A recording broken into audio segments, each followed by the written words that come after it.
नमस्कार, आप देख रहे हैं केकेडी न्यूज में आपके साथ उतका थपलिया। वक्त तो चला इस वक्त की कुछ खास खबरों की तरफ। मध्य प्रदेश और गुजरात के बाद अब दिल्ली के जहांगीरपुरी में भी बुलडोजर घुस गए हैं। बता दें कि मध्य प्रदेश और गुजरात की तर्ज पर दिल्ली के जहांगीरपुरी में भी दंगाइयों के अवैध घरों को तोड़ा जा रहा है। हालांकि सुप्रीम कोर्ट ने इस कार्रवाई पर फिलहाल रोक लगा दी है। कोर्ट ने यथास्थिति बनाए रखने को कहा है। इस मामले में सुप्रीम कोर्ट में दायर याचिका पर कल सुनवाई होगी।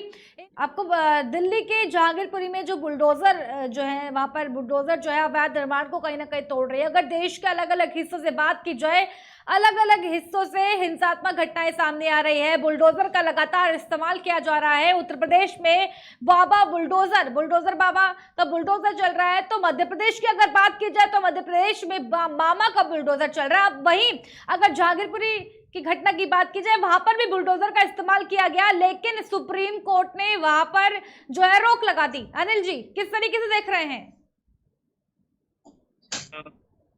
माननीय सुप्रीम कोर्ट के आदेशों का अक्षरशः पालन किया जाएगा। लेकिन जो बुलडोजर सुप्रीम कोर्ट की रोक के बाद भी लगातार वहां पर जो है बुलडोजर चलता रहा सर। नहीं, जब माननीय सुप्रीम कोर्ट के आदेश हम मालूम होंगे प्रशासन को, तो निश्चित ही उनके आदेशों का पालन कराया जाएगा। केवल हमारे आपके कह देने से नहीं, माननीय सुप्रीम कोर्ट के ऑर्डर की कॉपी अपने देश में संविधान है, कानून है। उसके तहत जब हमको उसकी कॉपी रिसीव होगी तो उस पर जरूर कार्रवाई उस मौके के अधिकारी करेंगे। लेकिन मेरा ये कहना है कि जिस तरीके से इसको तूल दिया जा रहा है तथाकथित समाज सेवियों द्वारा और जो सेकुलर नेता हैं उनके द्वारा, तो मेरा ये कहना है कि जो दोषी है, जो अवैध कब्जेदार है और जो आतंकी है, उस पर होगी। इसमें किसी को पेट में दर्द क्यों हो रहा है? इसलिए दर्द हो रहा है, मेरे समझ में नहीं आ रहा है। जो आप ये बताइए, हनुमान जन्मोत्सव की शोभा यात्रा पर रमजान के पाक महीने में जिन लोगों ने हिंसा की, तोड़फोड़ की, हमला किया, ऐसे लोगों का समर्थन इस देश में क्या जायज है? ऐसे लोगों का समर्थन कुछ तथाकथित नेता कर रहे हैं। मुझे अफसोस होता है ऐसे लोगों पर। लेकिन विपक्ष कह रहा है, विपक्ष का कहना है कि जब शोभा यात्रा वहां पर निकाली जा रही थी तो हथियार क्यों थे वहां पर? नहीं, हथियार किसकी तरफ से थे? हमला किसने किया? पत्थर किस तरफ से चले? पहले आप ये बताइए।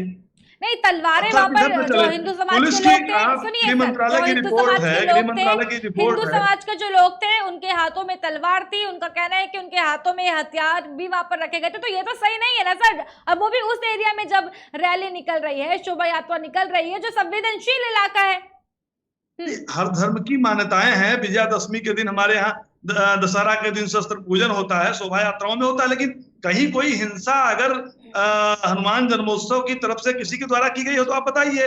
मस्जिदों से पत्थर चल रहे हैं, हमले किए जा रहे हैं, उसके प्रमाण है। गृह मंत्रालय की रिपोर्ट है, दिल्ली पुलिस की रिपोर्ट है। आप उसके नाम देख सकती हैं, कौन कौन से आरोपी हैं। शुरुआती रिपोर्ट है। माहौल खराब करने का काम आप करोगे, उसके बाद अगर प्रशासन कोई लीगल कार्रवाई करता है, कोई अवैध कब्जेदार है, आप क्या सड़क पे कब्जा करके बैठोगे? देश की रेलवे लाइन आप कब्जा करोगे, हवाई अड्डों पे कब्जा करोगे, सड़कों पे कब्जा करोगे, सड़कों पे जबरी नमाज अदा करोगे, जहां मन होगा वहां शाहीन बाग बना दोगे, जहां मन होगा वहां आप धरने बैठ जाओगे तंबू लगा के। ये कह रहा है कि ये बीजेपी ने कहीं ना कहीं करवाया है, प्रायोजित है पूरा। बीजेपी ने मस्जिद से पत्थर चलवाए, बीजेपी ने पहले लाठी डंडों से हमला कराया। ये कौन सी, ये विपक्ष को साफ सूंघ गया है, उनकी बुद्धि जो है घास चरने गई हुई है। आप बताइए, हमारी एजेंसी बता रही है, दिल्ली पुलिस बता रही है, गृह मंत्रालय की रिपोर्ट बता रही है। आपके पास वीडियो फुटेज हैं, सैकड़ों वीडियो फुटेज हैं जिस पर कार्रवाई की जा रही है। अब लोगों के पेट में एक बड़ा सवाल अनिल जी, एक बड़ा सवाल मैं यहाँ पर लूंगी, और एक बड़ा सवाल भी कहीं ना कहीं उठता है कि जब देश के कोने कोने से इस तरह की हिंसात्मक घटनाएं सामने आ रही थी, उसके बावजूद भी कहाँ सो रही थी भारतीय जनता पार्टी? क्यों भारतीय जनता पार्टी सतर्क नहीं रही? कहाँ थे LIU, कहाँ थे पुलिस प्रशासन, कहाँ थी खुफिया एजेंसी के लोग, कहाँ थे सब लोग? सो रहे थे क्या? देखिए, गृह मंत्रालय की रिपोर्ट है कि जहांगीरपुरी हिंसा एक आपराधिक साजिश है। सुनियोजित तरीके से शोभा यात्रा पर हमला करने की पूर्व नियोजित योजना थी। प्रशासन चौकन्ना था, वो अपनी कार्रवाई कर रहा था, इसीलिए पुलिस वालों को चोट लगी है, घायल हुए हैं। प्रशासन अपनी मुस्तैदी पे था। अनिल जी, रामनवमी से लेकर हिंदू नववर्ष और फिर हनुमान जयंती। लगातार देश के अलग अलग कोनों से इस तरह की घटना सामने आ रही है, लेकिन उसके बावजूद भी बीजेपी जो है उसका हल क्यों नहीं निकाल पाई? अगर एक घटना दो घटना सामने, लेकिन इतनी घटनाएं लगातार सामने आ रही है, बीजेपी हल निकालने में कहीं ना कहीं नाकाम रही सर। जो लोग 2014 से सत्ता से दूर हैं, दिल्ली से, कई प्रदेशों से, ऐसे लोगों की बौखलाहट का नतीजा है। जो लोग तुष्टीकरण की राजनीति करते हैं, एक विशेष लोगों को जो है अपनी वोट बैंक समझते हैं, उनकी वोट बैंक खिसक रही है, उससे घबरा करके वो हिंदू मुस्लिम करके देश में दंगे मचवा करके अशांति पैदा करना चाहते हैं, सरकार को फेल्योर दिखाना चाहते हैं। सरकार विकास के रास्ते पे आगे बढ़ रही है, देश विकास के रास्ते पे आगे बढ़ रहा है। जनता के मन को डाइवर्ट करने के लिए विपक्ष के द्वारा एक साजिश है, और जो तुष्टीकरण की राजनीति करते हैं, सेकुलर रेजिम की राजनीति करते हैं, ऐसे लोगों के द्वारा लगातार बोल रहा है कि हिंदू मुसलमान को तो बीजेपी बांट रही है। बीजेपी तो सबका साथ, सबका विकास, सबका विश्वास के मुद्दे पर भरोसा करती है। बुलडोजर की भी बात की जाए अनिल जी, अगर वहीं मैं बुलडोजर को लेकर के भी अगर सवाल पूछूं, तो वहीं चाहे समाजवादी पार्टी की बात की जाए, चाहे आम आदमी पार्टी की बात की जाए, चाहे कांग्रेस पार्टी की बात की जाए, तीनों ही विपक्षी दलों का कहना है कि सिर्फ जो है अल्पसंख्यक मुसलमानों को कहीं ना कहीं बीजेपी डरा रही है। अनिल जी, कोई प्रक्रिया नहीं है, ये कोई भी डराने की प्रक्रिया नहीं है, समझ रही हैं आप? कानून अपना काम कर रहा है। जो भी गुंडागर्दी करेगा, जो भी दबंगई करेगा, जो भी हिंसा फैलाएगा, जो भी बलवाई होगा, दंगाई होगा, उसके खिलाफ प्रशासन कठोर से कठोर कार्रवाई करने के लिए स्वतंत्र है, और वही हो रहा है। ठीक है, आगे मैं आपके पास लौटूंगी। हमारे साथ में रफी अंसारी भी जुड़े हैं। मेरी आवाज पहुंच पा रही है? जी मैम, पहुंच पा रही है। हाँ, रफी अंसारी जी, इसी पर आपकी प्रतिक्रिया मैं चाहूंगी। देश के अलग अलग कोनों से जो है हिंसा की घटना सामने आ रही है, और जब आज बुलडोजर चलाया गया, ठीक है, और अगर बात की जाए उत्तर प्रदेश की, बात की जाए मध्य प्रदेश की, बात की जाए मामा बुलडोजर और बाबा बुलडोजर, अब दिल्ली में भी बुलडोजर चलाने की कोशिश कहीं ना कहीं बीजेपी ने करी, लेकिन सुप्रीम कोर्ट ने वहां पर जो है रोक लगा दी। क्या कहेंगे इसको लेकर? मैम, आपका बहुत बहुत आभार। और मेरे अभी अनिल जी ने, मेरे साथी अनिल जी ने एक सवाल कहा कि प्रशासन और प्रशासन इसमें बहुत जोरी से काम कर रही है, और कि रामनवमी में जो शोभा यात्रा निकाली गई, वहां जो घटना घटित हुई, उसको लेके भी अनिल जी ने कहा। मैं अनिल जी से ये बताना चाहता हूं कि अनिल जी वहां गौर से वीडियो देखिए, और उसमें ये देखिए कि हथियार किसके पास थे, हथियार किसके पास थे, किसने ये चालू किया ये दंगाई वहां करना। आप वो वीडियो गौर से देखिए। और बात रही आप क्या हर बात में यही बात कहते हैं कि शाहीन बाग बना देंगे, शाहीन बाग बना देंगे। शाहीन बाग की क्या कंडीशन रही है, वो आप सुनिए पहले से अच्छे से, और अच्छे से वो वीडियो देखिए शाहीन बाग की। आपका कहने का मतलब है कि जब हिंदू जो समाज के लोग थे, जब वो अपनी यात्रा को वहां से निकाल रहे थे, उनकी शोभा यात्रा जब निकल रहे थे, तो हिंदू जो समाज के लोग थे, उन्होंने अपने आप में हथियार चलाना शुरू कर दिए, अपने आप में पत्थर मारना शुरू कर दिए, पुलिस पर गोली चला दी। उन्होंने अपने ही जो उनकी शोभा यात्रा है, उस यात्रा को उन्होंने खराब कर दिया। आपका कहने का मतलब साफ तौर पर यह है। मैम बिल्कुल ये है कि वहां इन्होंने खुद ये इसलिए किया कि रमजान का महीना है, वहां ये एक नया फसाद करना चाहते हैं। इसमें से जो इनके साथ जो अंदर यात्रा में चलते हैं, तो उसमें 4 से 5 लोग ऐसे होते हैं जो माहौल बिगाड़ने की कोशिश करते हैं। वहां वो नया रूप, दंगे का नया रूप, आप इस बात को मान रहे हैं? मतलब आप गंभीर आरोप लगा रहे हैं? मतलब आपके कहने का मतलब है कि वहां जो रैली में लोग थे, उन्होंने आपस में ही लड़ मर गए, उन्होंने आपस में एक दूसरे का सर फोड़ दिया, उन्होंने आपस में अपनी शोभा यात्रा खराब कर दी, ये कहना चाह रहे हैं आप? बिल्कुल, इन्होंने खुद ही जानबूझ के, यहाँ उसमें दूसरे का कोई रोल ही नहीं है। अच्छा, ठीक है अनिल जी, इसी पर आपकी प्रतिक्रिया मैं चाहूंगी। हिंदू समाज के लोगों ने आपस में जो है दंगाई फैलाई, आपस में दंगा किया, आपस में एक दूसरे पर उनका सर फोड़ा, पत्थर मारे, पुलिस पर हथियार चलाए, पुलिस पर गोली चलाई, आपस में गोली चलाई, अपनी यात्रा को जो है खुद ही हिंदू समाज के लोगों ने खराब कर दी। क्या कहेंगे? नहीं, भाई साहब का जो है, इनके समझ में नहीं आ रहा कि 4 लोग इतने बड़े कांड को कर सकते हैं। हमारी शोभा यात्रा में आपने कहा कि 4। रखिए बात अनिल जी, संपर्क कहीं ना कहीं टूट रहा है। रफी अंसारी जी, रखिए अपनी बात।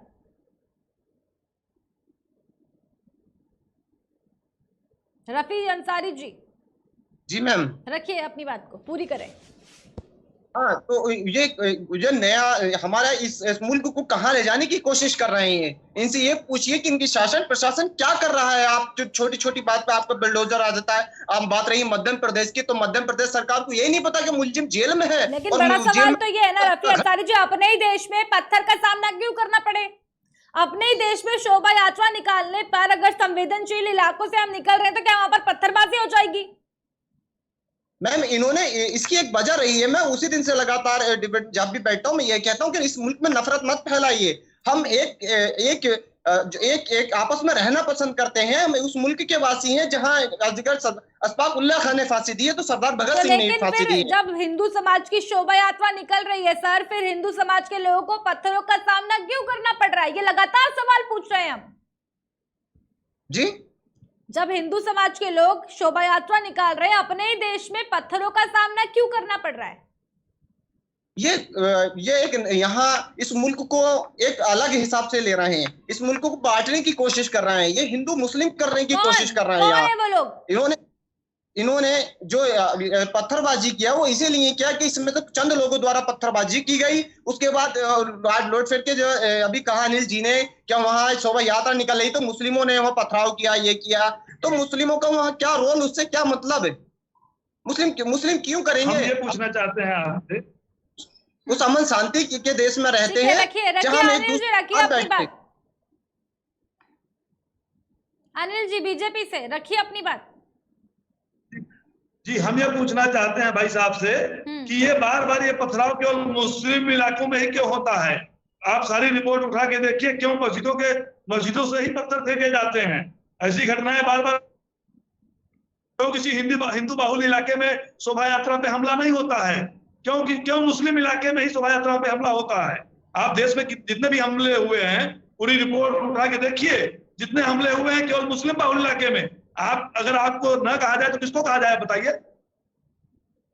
हम आपका सम्मान करते हैं, आपके धर्म का सम्मान करते हैं, रमजान का सम्मान करते हैं। आपको बता दें कि मध्य प्रदेश और गुजरात के बाद अब दिल्ली के जहांगीरपुर में भी बुलडोजर लगातार चल रहे हैं, लेकिन सुप्रीम कोर्ट ने इस पर रोक लगा दी है। लगातार देश के हर एक कोने से जो है रामनवमी से लेकर हिंदू नववर्ष और उसके बाद जो है हिंदू नववर्ष के बाद हनुमान जयंती, लगातार जो है देश के कोने कोने से इस तरीके की हिंसात्मक घटनाएं कहीं ना कहीं सामने आ रही है, जिसको लेकर के पूरे देश में कहीं ना कहीं बवाल मचा हुआ है। उसी को लेकर दिल्ली के जहांगीरपुरी में जब ये घटना हुई उसके बाद वहां पर बुलडोजर चला, लेकिन अब सुप्रीम कोर्ट ने वहां पर जो है रोक लगा दी है। रुक करेंगे हमारी अगली खबर की तरफ।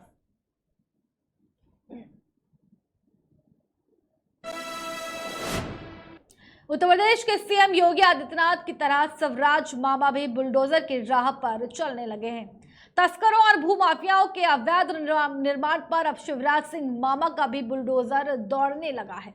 जैसा कि आप सभी ने अभी देखा, मंदसौर में तस्कर रुस्तम के अवैध निर्माण पर मुख्यमंत्री शिवराज ने अपना बुलडोजर चलवा दिया है। ऐसे में क्या कह सकते हैं, दंगाइयों का इलाज क्या बुलडोजर है?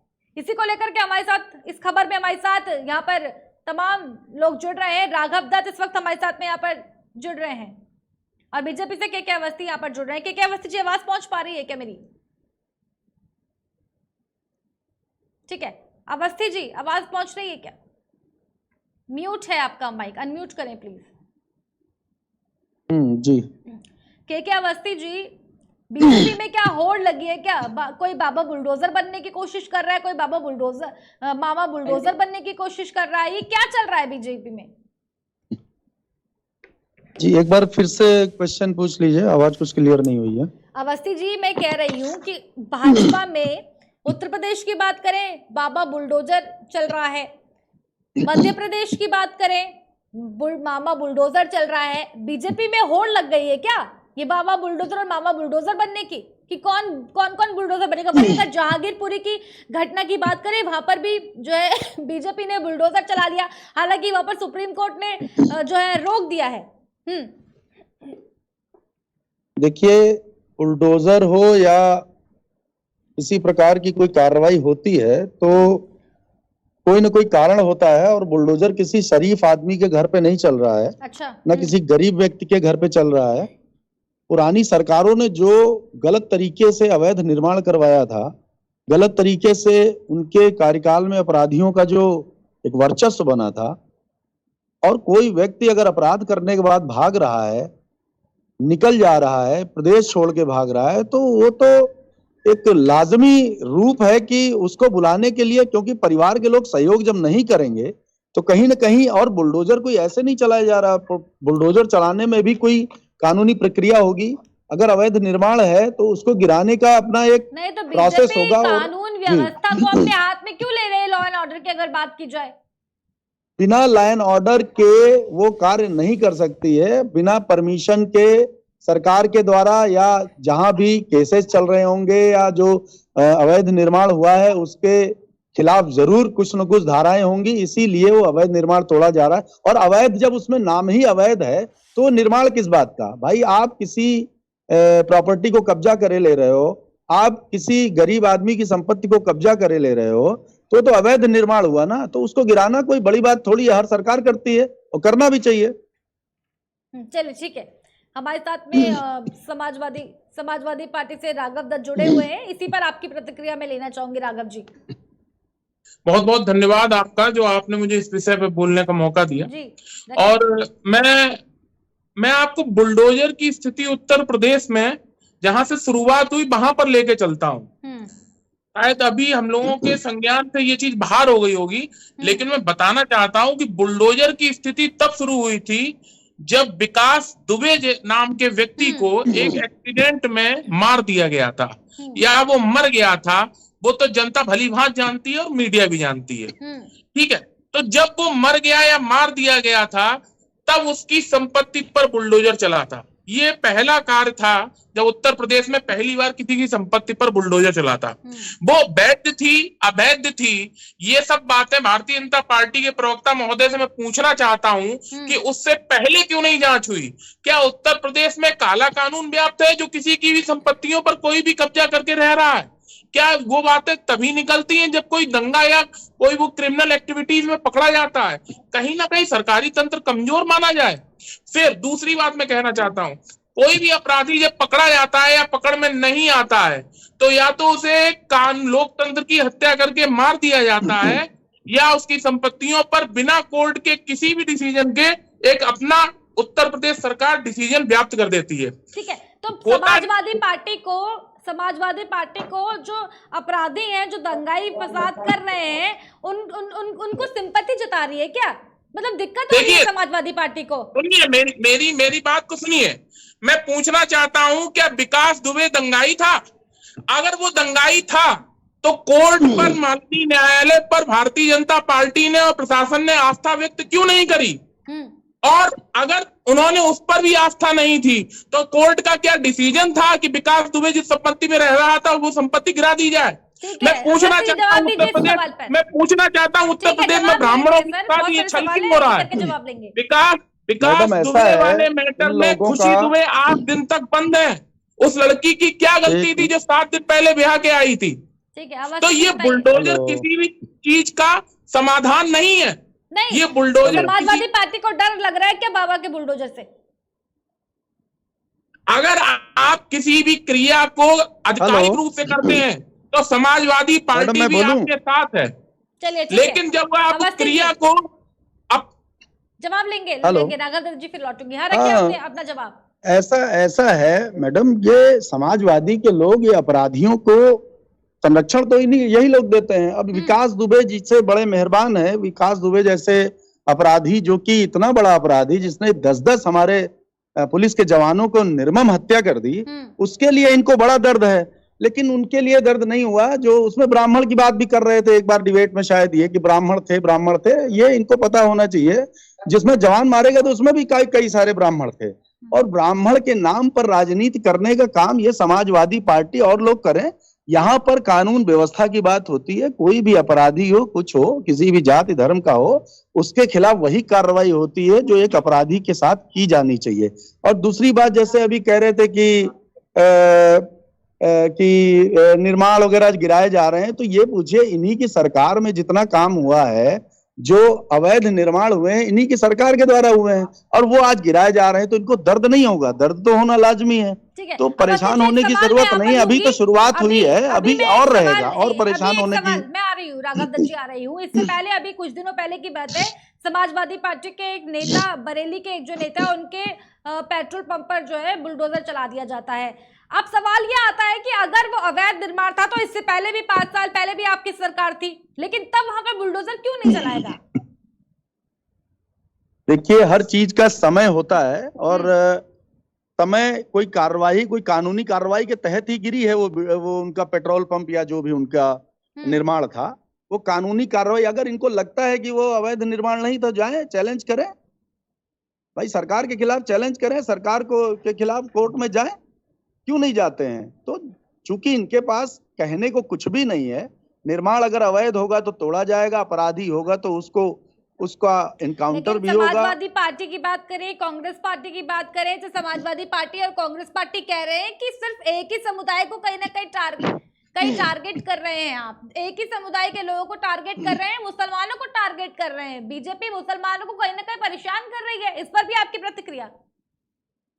मैडम ये बताइए, अभी एक गुप्ता व्यापारी था जिसने एक हत्या कर दी थी, उसका भी घर गिरा दिया गया था, वो तो मुसलमान नहीं था भाई। इस तरीके से अभी एक शायद डिबेट में कह रहे थे कि एक प्रधानमंत्री आवास योजना के तहत एक मकान बना था, उसको भी गिरा दिया गया। तो ये बताइए, प्रधानमंत्री आवास योजना के तहत जो घर दिए गए हैं, वो क्या पत्थर मारने के लिए दिए गए हैं?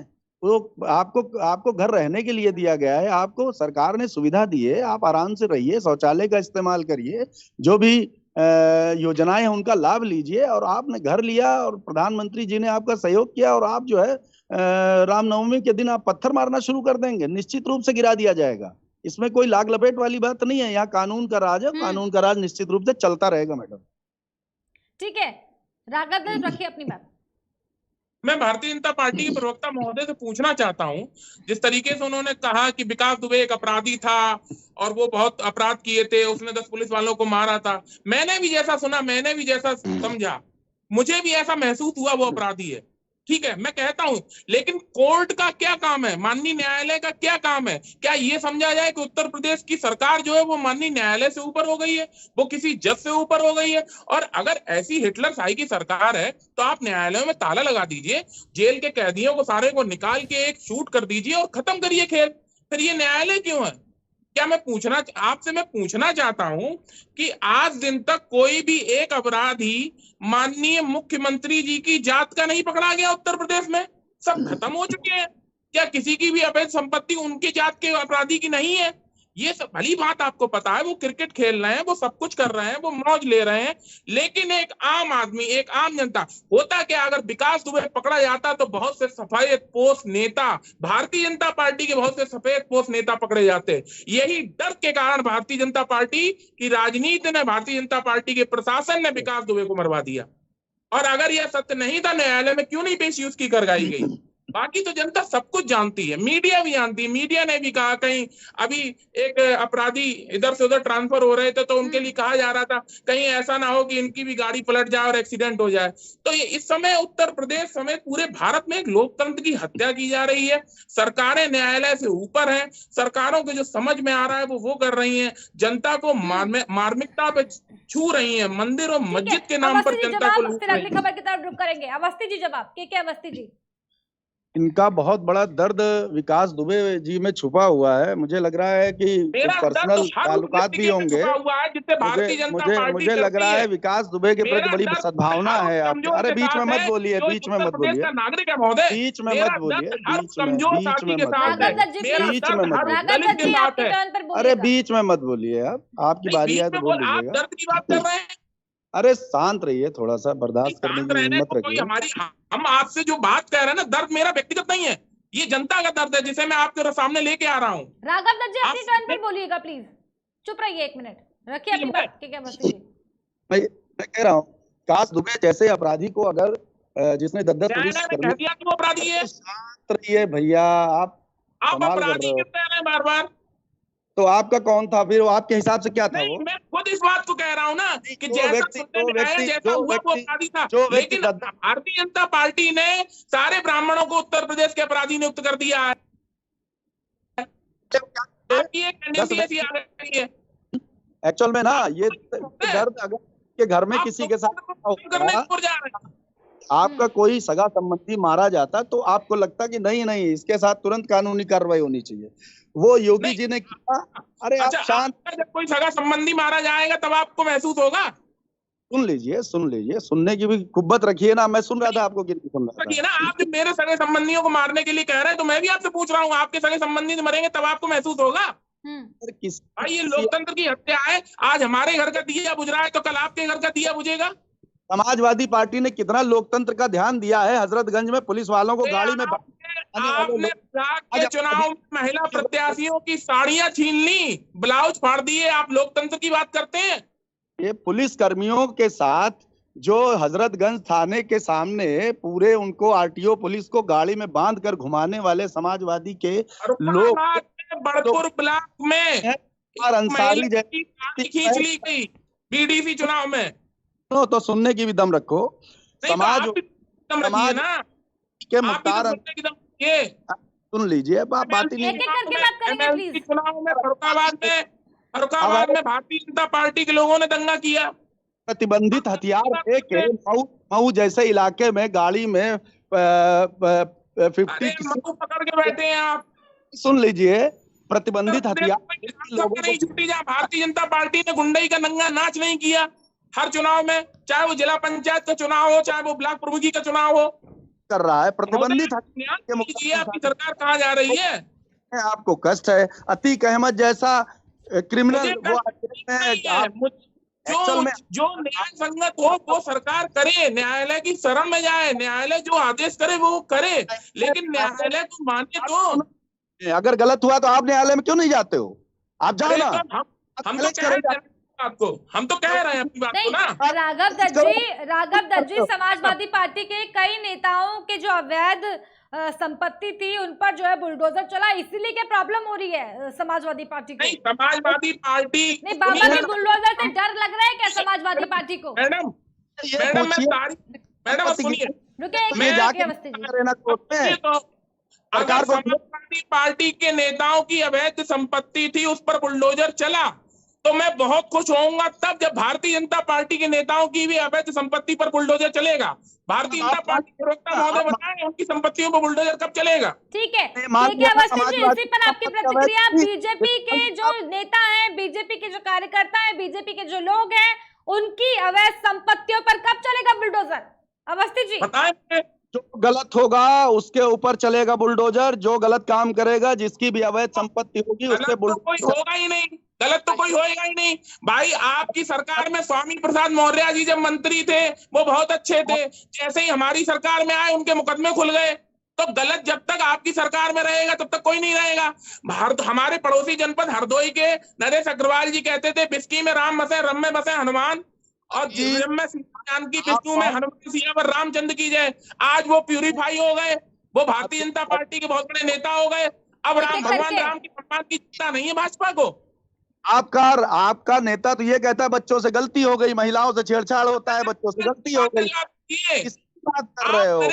की बात का जवाब दीजिए, क्वेश्चन का जवाब उत्तर से दीजिए महोदय। क्वेश्चन का जवाब प्रत्युत्तर से मत दीजिए। आप जब क्वेश्चन करेंगे तो मैं उसका भी जवाब दूंगा। आपके पास कोई जवाब नहीं है, आपके पास कोई जवाब नहीं है, आप फालतू खाली बहस कर रहे हैं। तो आप मुझे व्यक्तिगत कॉल कर लीजिएगा, मैं आपको राघव दत्त जी, परेशानी बुलडोजर से है या समाजवादी पार्टियों पर चल रही है, उनके नेताओं पर चल रही है, इससे परेशानी है? मुझे परेशानी बुलडोजर से बिल्कुल नहीं है, लेकिन मैडम एक क्वेश्चन है कि भारतीय जनता पार्टी के अवैध संपत्ति के जो नेता हैं उनकी अवैध संपत्ति पर कब बुलडोजर चलेगा?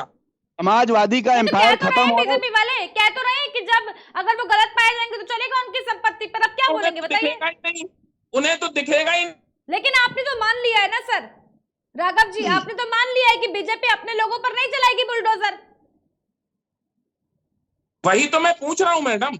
नहीं, आपने मान लिया ना सर, आप डिनाई कर रहे हैं कि जो भी संपत्ति गिरी है वो सही गिरी है, और इनके जितने भी लोग थे अवैध निर्माण किए हुए थे वो गिराया। अभी इन्होंने अपने आप को कहा है कि हमारे, अगर समाजवादी पार्टी की अवैध संपत्ति पर बुलडोजर चला है और आप कहती हैं आप खुश हैं कि दुखी, तो अगर अवैध थी तो मैं तब ज्यादा खुश होऊंगा जब भारतीय जनता पार्टी के नेताओं जिनकी अवैध संपत्तियों पर बुलडोजर चलेगा वो कब चलेगा वो महोदय मुझे ये बताएं। बताइए आपने ये अवस्थी मान- जी, कब चलेगा? संपत्ति गिरी है वो अवैध थी, ये मान लिया है आपने। भाजपा की संपत्ति पर बुलडोजर कब चलेगा? मैंने जो मान लिया वो मैं 20 बार कह दूंगा, आप क्यों परेशान हो? मैं भाजपा के नेताओं की संपत्ति पूछ रहा हूँ महोदय। सबके ऊपर कार्रवाई होगी, अगर अवैध होगी तो की जाएगी, उसके लिए आप निश्चिंत रहें, वो कार्रवाई कब? होगी निश्चित रूप से। कब? अब आपसे पूछ के थोड़ी होगी। नहीं, हमसे पूछ के नहीं होगी। मैं लोकतंत्र में किसी का मालिक नहीं हूँ। आपकी सरकार लोकतंत्र को नष्ट करके मालिक हो सकती है। समाजवादी पार्टी लोकतंत्र की हत्या नहीं करती। राष्ट्रीय अध्यक्ष श्री अखिलेश यादव जी लोकतंत्र की हत्या नहीं करते हैं। इसलिए मैं आपसे पूछ रहा हूँ, क्योंकि अखिलेश हमारी यादव, मुलाकात आपसे डिबेट में फिर होगी। ठीक है, अखिलेश ठीक है, बहुत बहुत धन्यवाद आप दोनों का हमारे साथ इस खबर में जुड़ने के लिए। आपको बता दें कि उत्तर प्रदेश के सीएम योगी आदित्यनाथ की तरफ से शिवराज मामा भी जो है बुलडोजर की राह पर चलने लगे हैं। तस्करों और भूमाफियाओं के अवैध निर्माण पर अब शिवराज सिंह मामा का भी बुलडोजर दौड़ने लगा है। उत्तर प्रदेश की सरकार की अगर बात की जाए तो कहीं ना कहीं जो बुलडोजर एक बड़ा ब्रांड भी कहीं ना कहीं रहा, जिसको लेकर के बीजेपी ने, योगी आदित्यनाथ ने एक बार फिर से उत्तर प्रदेश में सत्ता भी हासिल की। लेकिन सवाल वही विपक्ष की अगर बात करें, बीजेपी का कहना है कि जो अवैध निर्माण है उन पर लगातार जो है बुलडोजर चल रहा है। वहीं विपक्ष का कहना है कि मुसलमानों पर, जो अल्पसंख्यक लोग हैं, मुसलमानों पर जो है कुछ सिलेक्टेड लोगों पर और collective punishment of collective punishment कहीं ना कहीं बीजेपी जो है दे रही है। रुक करेंगे हमारी अगली खबर की तरफ।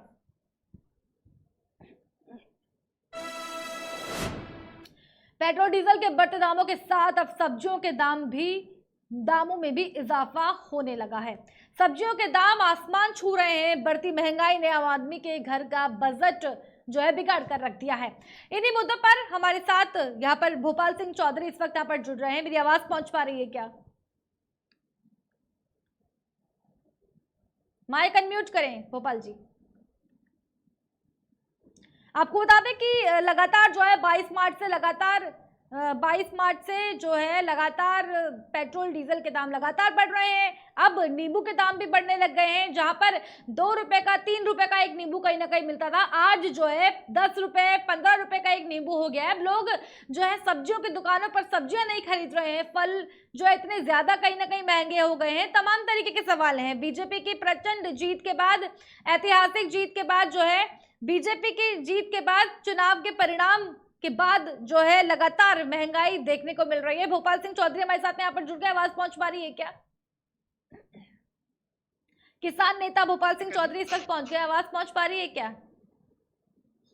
जी, आपकी आवाज आ रही है ना? जी भोपाल जी, किस तरीके से देख रहे हैं लगातार जो है किस तरीके से देख रहे हैं लगातार जो है महंगाई जो है चरम सीमा पर पहुंच रही है। पहले पेट्रोल डीजल के दाम लगातार बढ़े, उसके बाद फलों के दाम लगातार बढ़े, नींबू के दाम, अदना सा जो नींबू है उसके दाम लगातार बढ़े, अब सब्जियों के दाम भी लगातार बढ़ रहे हैं। देखिए रीतिका जी, सवाल इसका है कि दाम तो सबसे ज्यादा बढ़ रहे हैं, पूरे देश में तराई तराई मची है, किंतु फिर भी जनता वोट उसी सरकार को ला रही है। जैसे हमारे हाल में उत्तराखंड में चुनाव हुए, उत्तर प्रदेश के अंदर अन्य राज्यों में चुनाव हुए, तो आपने देखा होगा अधिकतर राज्यों में फिर से वही सरकारें आ रही हैं जो सरकारें महंगाई बढ़ा रही है। इस पे हम लोगों को मंथन करना चाहिए, ये ऐसा क्यों हो रहा है। ये जो हमारा जो चुनाव होता है उसमें जो ईवीएम जो मशीनें होती है उनमें कुछ कमियां हैं, या सरकार ने कुछ ऐसा वो कर रखा है कि बार बार लोग वोट नहीं देना चाहते हैं, फिर भी वोट उनको पड़ जा रहे हैं। और इस पे हम लोग मंथन कर रहे हैं, कई दौर की मीटिंगें हमने किया भी है, और हम लोग अब पूरे देश के अंदर एक आंदोलन करेंगे। और मैं अन्ना हजारे जी की टीम से भी भोपाल जी, किसानों की अगर बात की जाए तो किसानों में किस तरीके से जो है महंगाई को आप देख रहे हैं, कितना असर कहीं ना कहीं जो है किसानों के ऊपर पड़ रहा है महंगाई की अगर बात की जाए तो? महंगाई का तो बहुत ज्यादा असर पड़ रहा है। आप भी देख रहे हैं, पूरा देश देख रहा है, महंगा हो रहा है, हर बच्चा हर इंसान तराई है पूरे देश के अंदर। लेकिन सवाल ये है कि लोग जब वोटिंग का टाइम होता है, सरकार इसी सरकार को क्यों बन रही है? जो सरकारें बुलडोजर फेर रही है, जो सरकारें एक जातिवाद पे चल रही है, जो सरकारें गरीब लोगों को और गरीबी की तरफ ले जा रही है, जो अमीर है वो अमीर बनते जा रहे हैं, उसके बाद भी जो है, मेरा सवाल सिर्फ यही है, आपका सवाल इसका जवाब ये है कि इसका कैसे वो हम लोग कर सकते हैं, इसके लिए हम इसको ईवीएमओ को और चुनाव सुधार के लिए क्या किया जा सकता है?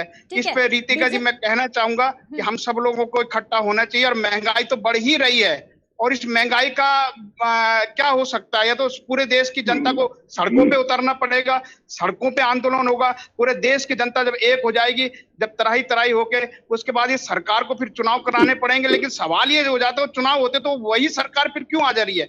सवाल उसका हो रहा है, सवाल ईवीएम पे आ रहे हैं। बीजेपी से हमारे साथ केसी जैन इस वक्त जुड़े हुए हैं, आवाज पहुंच पा रही है मेरी आप तक? जी जी मिल रही आवाज। ठीक है, यही सवाल किसान इस वक्त कह रहा है कि लगातार महंगाई की मार ने किसान की कमर कहीं ना कहीं तोड़ दी है।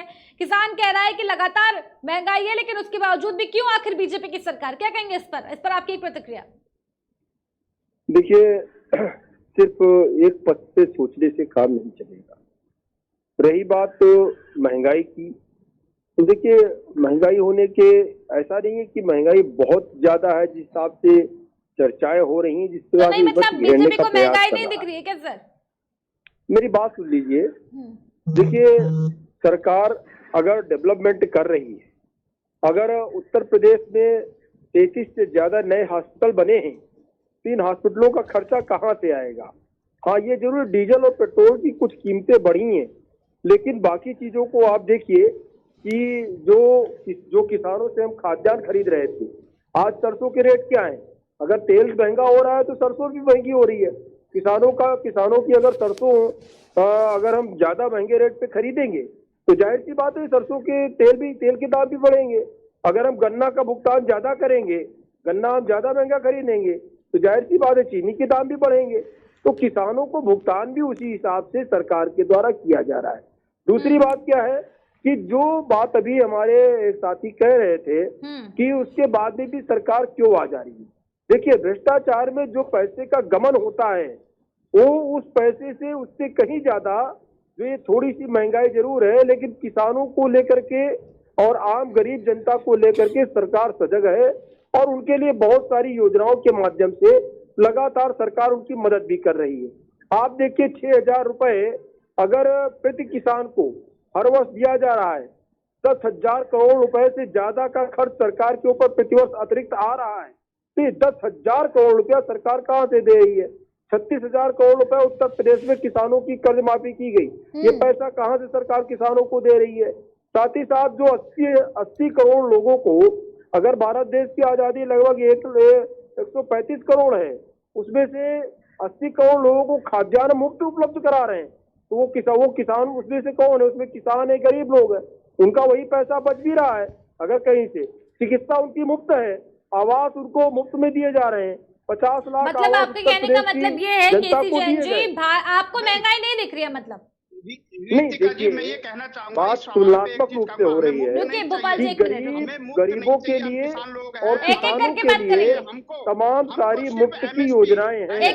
अगर टैक्स का पैसा, सुन लीजिए मेरी बात सुन लीजिए, अगर जनता को, जो टैक्स पेई जनता है, जिसके पास पैसा है, वो सरकार को टैक्स के रूप में पैसा दे रही है। आज तनख्वाहें भी कितनी बढ़ी हैं, कुछ प्रतिशत महंगाई बढ़ी है, ये नहीं कह रहे महंगाई नहीं बढ़ी है, बिल्कुल महंगाई 0 है, लेकिन इसका असर गरीबों पे, इसका असर किसानों पे ना पड़े, इसका भी सरकार ने पूर्ण रूप से ध्यान रखा है। आप देखिए, खाद्यान्न में भी केवल ऐसा नहीं कि मतलब जो लगातार महंगाई बढ़ रही है, पहले तो आपको महंगाई दिख ही नहीं रही है केसी जैन जी, पहले तो आपको महंगाई दिख ही नहीं रही है, फिर आप कह रहे हैं कि सरकार पूरा ध्यान रख रही है कि गरीबों को और किसानों पर जो है इसका असर नहीं पड़े। कैसा स्टेटमेंट है सर? मैं आपके पास लौटूंगी भोपाल जी, इसी पर आपकी एक प्रतिक्रिया लेंगे। देखिए, आपने ठीक कहा कि महंगाई बढ़ती है, हर सरकारें महंगाई बढ़ाती है हर सरकारें, किंतु ऐसा देश में पहली बार हुआ है कि जो 500 रुपए का सिलेंडर था वो सीधे 1,000 रुपए का दुगनी नहीं बढ़ी है। थोड़ा 100-200 रुपए बढ़ता, पेट्रोल थोड़ा बढ़ता, थोड़ी होती है, मानते हैं कि महंगाई बढ़नी चाहिए, बढ़ती भी है, बढ़ती आई है और बढ़ती भी रहेगी। लेकिन पहली बार इस सरकार ने इस सरकार में को जो चला रहे हैं पूंजीपति लोग चला रहे हैं इस सरकार को। नहीं, बड़े गलत बड़े बात कर अडानी रहे हैं। अंबानी आप उनके गलत बात हाथों कर में रहे सरकार हैं। है, ये सरकार उसमें नहीं की है। ये जब चाहे पूंजीपति कैसे सरकार को चला जब रहे हैं चुनाव होते सरकार को? हैं एक-एक तो ये करके। सरकार है, पूंजीपति चला रहे हैं सरकार को। सरकारें पूंजीपति चला रहे हैं, बिल्कुल कैसी बात है? बिल्कुल हवा पूंजीपति हवाई चला बातें रहे कर हैं। रहे हैं। ये देश में पैसा ये नहीं है। पूंजीपति- आप ये जरा जो बैंक में 4,000 जाइए, किसानों आपका को अगर बांट 10,000 रहे हैं, लाख का ये चेक है, जरा पूंजीपति लेकर बांट रहे निकाल हैं के क्या? दिखा दो अपना पैसा। ये सरकार ये दे सिर्फ रही है जो ना? है एटीएम और टैक्स ऑनलाइन पे कौन चल है? रही है, पैसा देश में टैक्स नहीं आप है। एक-एक हमारे करके बात सारे देश करेंगे। का पैसा, हमारे देश का सारा पैसा अडानी अंबानी ने बिल गेट्स को दे दिया है। हमारा देश आज क्या बात कंगाल है? है। अगर जो आज हर पूरे देश की जनता अपना पैसा वापस मांगने चली जाएगी तो त्राही त्राही मच जाएगी, देश में इमरजेंसी लग जाएगी। मैं आपको ये चीज बता दूं, आप ये ना समझिए कि हम लोग बार बार ईवीएम को बदल के फ्रॉड करके बार बार चुनाव सत्ता में आ जाएंगे, ये गलत है आप लोगों का। नहीं भोपाल एक जी, दिन माना देश कि की आप जनता को बीजेपी के सड़कों पे आना समर्थन में होगा। नहीं है, आप बीजेपी के समर्थन में नहीं है, लेकिन इसका मतलब ये थोड़ी ना है कि आप ईवीएम को कहीं ना कहीं दोष देंगे। इसका मतलब ये नहीं है कि जो बीजेपी की प्रचंड जीत हुई है, 5 राज्यों में से 4 राज्यों में बीजेपी की सरकार आई है, आप उस पर कहीं ना कहीं सवाल उठाएंगे। ऐसे तो फिर पंजाब में क्यों आम आदमी पार्टी की सरकार आ गई? कैसी बात कर रहे हैं आप भोपाल जी?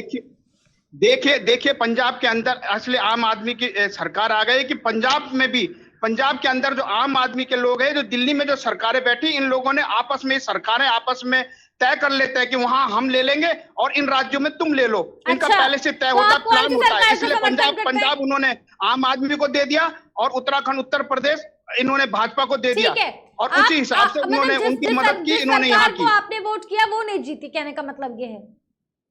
देखिए जिन लोगों ने, हम ही नहीं, जिन लोगों ने सड़कों पे इतना विरोध था भारतीय जनता पार्टी का, तराई तराई हो रहे थे, उसके बावजूद भी ये लोग आ गए फिर सरकार में। किसान इतने 13 महीने तक हम लोग जो है धरने में बैठे रहे, उसके बाद भी आ गए ये लोग सरकार में। तो ये आप कहां से रहे हैं? ये जब देश में जब पैसे की जरूरत होती, जब चुनाव होता है, तो ये लोग रीतेगा जी वो जो पैसा है सिर्फ अपने लोगों को निकालने देते हैं, अपने पार्टी के लोगों को निकालने देते हैं। जो और अन्य जो पार्टियां हैं उन पे बैन लगा देते हैं, उनको पैसा नहीं निकालने देते हैं, क्योंकि ये लोग पैसा बांट लेते हैं, ईवीएम खरीद लेते हैं, ईवीएम बदल देते ठीक हैं है, और पैसा केसी जैन जी, इसी पर प्रतिक्रिया आपकी वोटों को लेंगे। खरीदते हैं। जी, ये 100 देखिए, एक पहली हजार बात रुपए में तो ये एक है। वोट खरीदते ठीक हैं। है, भोपाल जी उनके रुकिए। पास पैसा आ भोपाल जाता जी है, रुकिए। मिल जाता है चुनाव के टाइम पर। ठीक है, गोपाल जी और जो बोल रहे अन्य हैं दलों को बहुत ही नहीं, हल्के अन्य दलों को स्तर गोपाल पर जी पैसा नहीं रुकिए दे देते रहे सर, हैं। हैं लोग, उनकी छापेमारी करने शुरू कर देते हैं ये लोग अन्य दलों की। अब देखिए, धारा गोपाल प्रवाह जी, बोल प्लीज रहे हैं, रुकिए। सुनना भी नहीं चाहते हैं। देखिए, जब वेस्ट बंगाल में ममता बनर्जी जीतती हैं इस ईवीएम मशीन से, तो वही ईवीएम मशीन ठीक रहती है। पंजाब में आम आदमी पार्टी की सरकार बन जाती है, वही ये मशीन ठीक रहती ममता है। बनर्जी का और अपना दूसरी राज है बात ना, ये वहाँ पे है- अपना शासन है, दूसरी डीएम बात उसका ये अपना, है जहाँ पे ईवीएम कि रखी अभी जाती है उत्तर वहाँ पे प्रदेश बदल नहीं में- सकता देखिए, कोई। शोर मत ममता, मचाइए। आपको मालूम है बहुत ममता तो हमें बनर्जी ने लगता है आधे सीबीआई घंटे क्यों, की ये सीबीआई को चर्चा है। ममता और बनर्जी ने बात इतना आप पिटवा आने के देंगे भेजा तो था ज्यादा जब अच्छा सीबीआई की रहेगा। जांच करवाई थी और उसको ये गिरफ्तार हल्ला न करने बोल गई करने थी से काम दिल्ली, नहीं चलेगा। वहाँ कलकत्ता के देखिए, अभी अंदर। जब उत्तर प्रदेश में, आपको याद उत्तर होगा, एक एक प्रदेश करके में बात सामने करेंगे, नहीं प्लीज चल महंगाई रही पर है, रहिए, आप चुनाव पता नहीं है। कहाँ चले पूरे जाते देश हैं। को अभी उत्तर जी। प्रदेश में एमएलसी के चुनाव हुए और इन एमएलसी की 36 सीटों पे कांग्रेस को प्रत्याशी, एक भी प्रत्याशी ढूंढे नहीं मिला। समाजवादी पार्टी 0 पे आउट हो गई 36 में 36 सीटों में से। ये सारे के सारे चुनाव जो कि बैलेट से होने एमएलसी थे, जो है खरीद इस फरोख्त बैलेट से के होता चुनाव है। में क्या ये हो गया, एमएलसी का जो उसमें चुनाव भी होता है ना, ये कहेंगे कि खरीद फरोख्त बेईमानी से हो होता गई। है। ये तो जिनको जनता ने अस्वीकार कर दिया है, उनको सीधे सीधे ईवीएम पे ठीकरा फोड़ना, तो इनकी जितनी भी सीटें जहां पर ईवीएम से जीते उसको ये अस्वीकार कर दें, उसमें इस्तीफा दे दें, कहते भाई देखिए ईवीएम से मशीन से चुनाव हम जीते जरूर है, लेकिन चूंकि ईवीएम मशीन से चुनाव हुआ है हम इसमें इस्तीफा देते हैं, आप बैलेट से चुनाव कराइए। यही समाजवादी पार्टी उत्तर प्रदेश में शोर शराबा कर रही थी कि बैलेट से चुनाव होना चाहिए, और जब इसी एमएलसी की 36 सीटों पे चुनाव हुए तो 0 पे गायब हो गए, जबकि एमएलसी के चुनाव में सीधे सीधे बैलेट से चुनाव हुआ। और समाजवादी पार्टी चिल्ला रही थी, चीख रही थी कि बैलेट से चुनाव हो तो हम चुनाव जीत जाएंगे, और तमाम जगहों पे उनको प्रत्याशी ढूंढे नहीं मिले, तमाम जगहों पे प्रत्याशियों ने अपना पर्चा वापस ले लिया, और समाजवादी पार्टी के तमाम सारे लोग भारतीय जनता पार्टी में आ गए। यहाँ तक कि उनके घर की बहू अपर्णा यादव जी भारतीय जनता पार्टी में आ गई। तो अब ठीक है। इसमें कहाँ पे क्या घोटाला है? तो कुल मिलाकर के केवल राजनीति करिए, ठीक है, ठीक है केसी जैन जी, वक्त हमारे अगले कार्यक्रम का हो गया है, चुनी हुई सरकार वक्त, ठीक है केसी जैन जी, समय का अभाव है, समय का अभाव है। बहुत धन्यवाद आपका हमारे साथ इस खबर में जुड़ने के लिए भूपल सिंह जी, केसी जैन जी। आपको बता दें कि लगातार पेट्रोल डीजल के बढ़ते दामों के साथ अब सब्जियों के दाम में भी लगातार इजाफा होने लगा है। भाजपा की प्रचंड जीत के बाद, ऐतिहासिक जीत के बाद, चुनाव के परिणाम आने के बाद लगातार जो है महंगाई चरम सीमा पर पहुंच गई। अब सवाल कहीं ना कहीं ये उठता है, अब देखने वाली बात भी कहीं ना कहीं ये होगी कि आखिर महंगाई का यह आलम कब तक पसरा रहेगा, कहीं ना कहीं देखने वाली बात होगी। बहुत बहुत धन्यवाद आपका हमारे साथ इस खास कार्यक्रम में जुड़ने के लिए। खास कार्यक्रम में केवल इतना ही, बने रहिए हमारे साथ, देखते रहिए केकेडी न्यूज।